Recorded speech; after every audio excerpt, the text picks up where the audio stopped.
বলছি মুথাবাড়ির যে ঘটনা ঘটেছে, আপনাদের একজন ক্যান্ডিডেটকে গ্রেপ্তার করা হয়েছে, ওকে কি নমিনেশন দেওয়া হয়েছিল?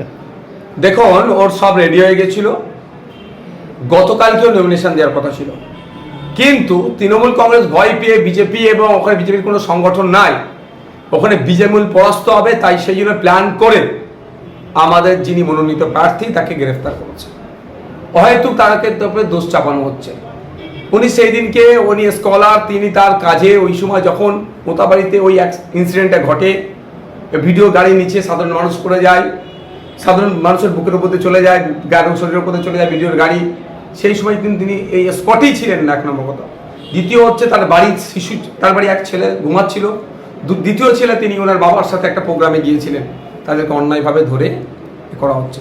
তৃণমূল কংগ্রেস ভয় পেয়েছে, ওখানে তৃণমূল কংগ্রেস হারবে, আইএসএফ বামেদের সমর্থন নিয়ে ওখানে জিতবে, সেই জন্য আমাদের ক্যান্ডিডেটের সাথে এই আচরণ করছে। আইনি লড়াই হবে, আইনি লড়াই করে আমরা এই অন্যায়ের বিরুদ্ধে রুখে দাঁড়াবো।